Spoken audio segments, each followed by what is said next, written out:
Hi guys, my name is Bharat and today we're going to talk about one and the same certificate. Let's get started. So first of all, who requires this certificate? Anyone whose name in the passport and any other document that you'll be submitting for your visa purposes or study purposes is different, then you might require this. Mostly, most of us have an initial in our names which is expanded in our passports. So that is why we require this certificate. Okay. Or if you have two certificates with study certificates or any other certificates that have different names due to initials or any other reasons, then you can apply for this certificate. So the second step, what are the documents that you would require? You would require all your documents with your different names in it. They can be your government IDs, they can be your study certificates, they can be your bank passport book or whatever.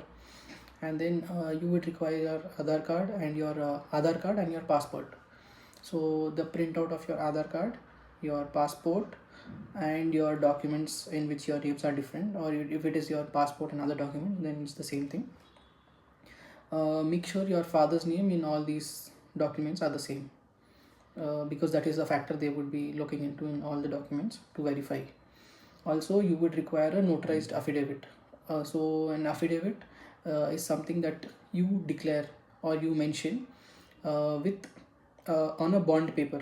So the bond paper you will be using is a 100 rupees bond paper onto which you will be typing this affidavit. Also, along with this, you have to notarize this. So it takes around 20 to 30 rupees in India.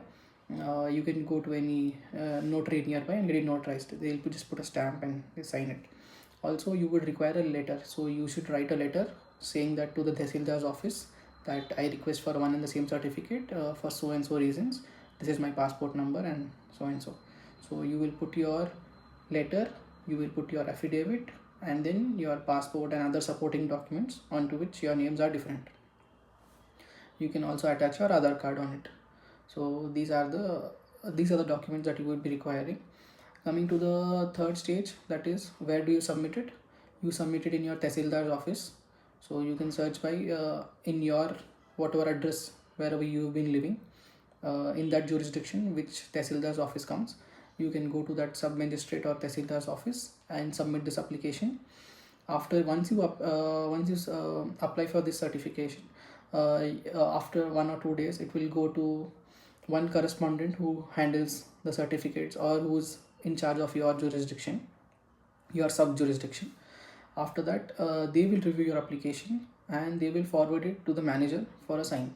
Once the manager has signed it, it goes to the state revenue department. So once it goes to the revenue department again verifies it and sends an order to that jurisdiction or that district's revenue officer. Then that revenue officer will come to your house to verify this. So how does he verify? He will physically come, check your original degree, original passport, and all the documents, and then he will verify the same with 5 of your neighbors. He will require their signatures and saying that this is the same person. It's just that his names are different. Once he has got those signatures and that proof of your degree, Aadhaar card or passport, whatever supporting documents, he will write a letter along with your application and attach it and send it back to the revenue office. The revenue office then sends it back to the Tehsildar's office. Once this has been reviewed, the manager who was in the Tehsildar's office who was handling your case will get a certificate typed saying that one and the same certificate for so and so purposes has been issued, and this man is the same with so and so different names, is the same person.